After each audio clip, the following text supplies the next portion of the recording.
Right, absolutely. So this is the bar panel. We're going to talk about geek bars and restaurants today, of which we are all owners. My name is Anthony Nillis. I own 42 Lounge in Milwaukee, Wisconsin. I'm going to let everybody else introduce themselves in just a minute here, but I want to get a feel for the room first. So, who attended our panel at PAX East about geek bars? Okay, we got a couple of you here. All right. Who is planning on owning and opening their own geek bar at some point? That's awesome. Every hand. All you need to leave. I'm not giving you any information. Okay. And then who thinks they will have questions for us today? Because at the East panel, we spent a lot of time answering questions. So, not as many brave souls. Okay.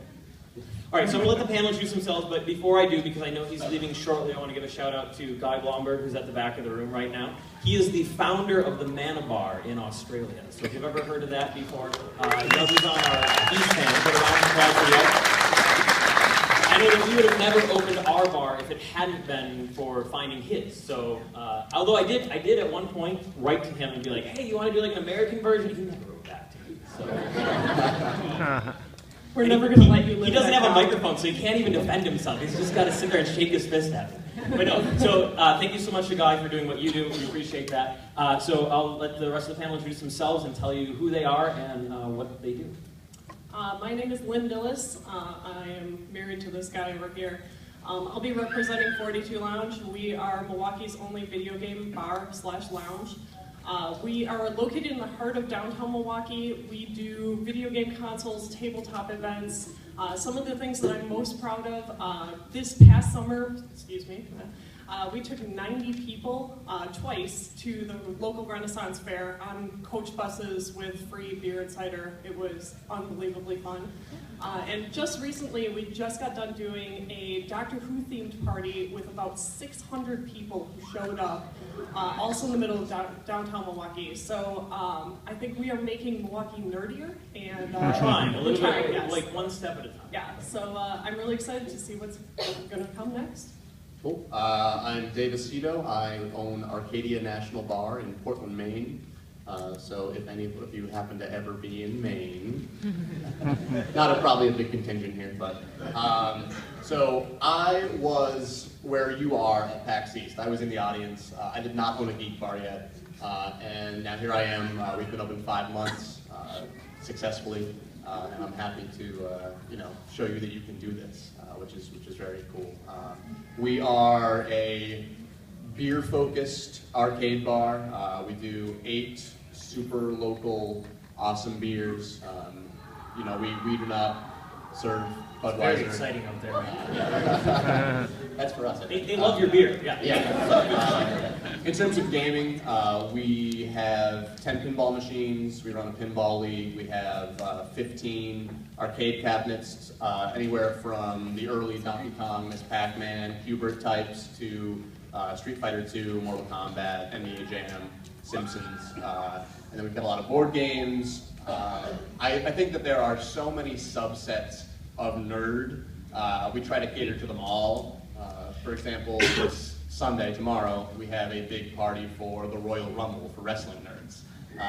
So really, from board games to pinball to beer geeks, we try to encompass all of that. Cool. Thank you guys for being here. It's a huge honor. My name is Ryan Rehard. I own Headshots Bar and Grill in Wichita, Kansas. We're a video game restaurant and bar. So we're a 3,000 square foot restaurant. We serve American style pub food, burgers, sandwiches, fish and chips. But it's a full bar. We have 50 different beer options. But we're still kind of like a sports bar. So we'll have TVs on the wall and we have a game console set at each one. So we have come by the end of February, we'll have about 20 different stations, and we have basically a couch set up so you can play games. We're the only place in Kansas you can get a burger and a beer and play video games at. So we end up with a lot of different diverse people that come out. It's great. There's nothing like it anywhere else in the state, and we end up being a service for a lot of people that they are adults and they want to play. They want to be in an adult environment, and that ends up working out really well. So we do video game tournaments. We did a big Smash Brothers tournament. We had 100 people come out for that. It was crazy. We had 14 people come out last year for the Smash Brothers tournament. We ended up with 100, which is great. We've been open 18 months. 19, we're on month 19 right now, which is awesome. I haven't had a single fight in our bar. We opened up almost the exact same time as Ryan. So we were open like 2 months before Ryan was. So we've like, it's been kind of fun, like sharing information. Like we've known each other for a while now. So, but just kind of our bars growing up together. Yeah.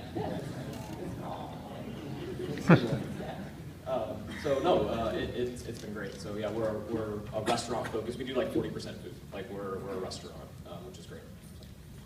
So I'm going to ask these guys a couple questions, and then we'll get to the point where you guys can ask us questions. I'm sure there's a few. But so I think now a lot of people think of like geek bars. They think probably like barcades, right? Like stand-up cabinets. I think Dave is the only one that actually has cabinets, right? I mean, Ryan just added like a cabinet, but it's really a Wii U and like a cabinet housing, right? They have something like that actually at the Screw Attack booth. They have a like a Rec Room Master's cabinet that has like you put your TV and you put your console in there, and it'll look like a cabinet, but it's really, it has like an Xbox in it or something. So it gives it that old arcade feel to it. But it's with the new games, and so that's what we're going to do on one of our walls here in the next month. So, but that's how everything's set up. Is we'll basically have like they were bathroom cabinets is what they were. I bought them online, and they just have shelves in them, and then we just run them up to the TVs. So.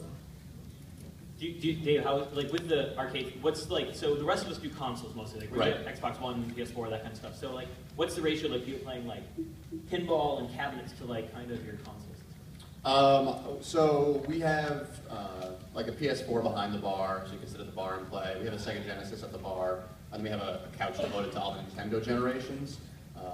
But I would say that most of the gameplay that's happening there is probably our Lord of the Rings pinball, very popular. It's a nerdy themed game and nerdy play, so it's going to do well. And then games like Area 51 are really popular. The Simpsons, X-Men, those are the kind of things that you see a lot of play from. And you know, we keep it simple, 25 cents a game, 50 for pinball, because I'm not going to pay $1 for a game. That's dumb. I think our Wii U probably is the most used right now. Right, Smash. Yeah, we smash the broken buttons on the Wii U would totally. We go through controllers. We were when we first opened. We were going through Xbox 360 is what we opened with because we were kind of like at a weird point in the life cycle. And we were going through like a controller a week for a while.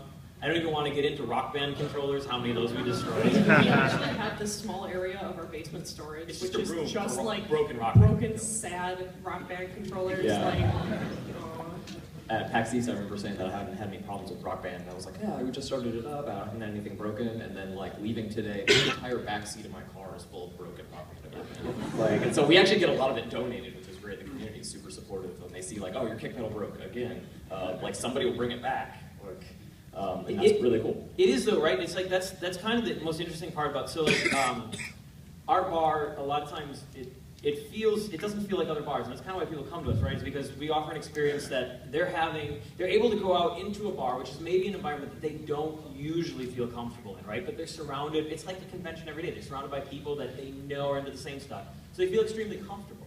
And you really get that kind of community feel. You're talking about the donations. We get a lot of stuff too. Like you want to give us games or controllers or that kind of stuff. And I'm always kind of leery about accepting because I don't want to like have to owe somebody something. Like I don't want to like But we get a ton of that. When we did the Doctor Who party, the venue actually for us was like this feels more like a house party than like because we did it off-site. So when it was 600 people, it was huge. But it felt more like a house party. We kind of knows each other and is drinking and hanging out. So I mean that's kind of the difference that you get with like the geek crowd. So I guess the question for you guys then is like, what beyond that, like what do you see with the geek crowd that compared to a normal bar, right? We had a lot of people in here that are interested in opening places like this. They've probably been in bars before. What are some of the things that they'll see or the challenges that they'll face dealing with the crowd that they're dealing with versus normal people? Well, I'll tell you this. I think that when you are in a geek bar, I think there's more of a sense of community than any other bar that I've been in for sure.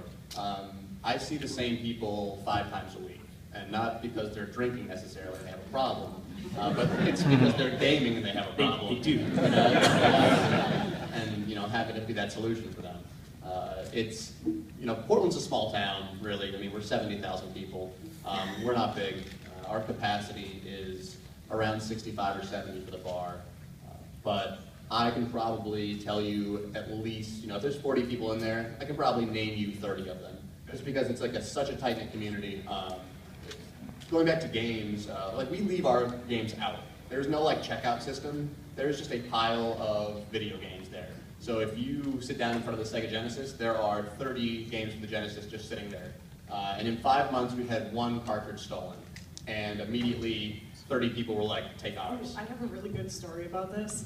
So it's theft in Yeah. general. So we actually had 2 pictures stolen off of our walls during a party that we threw. It was what, 80s?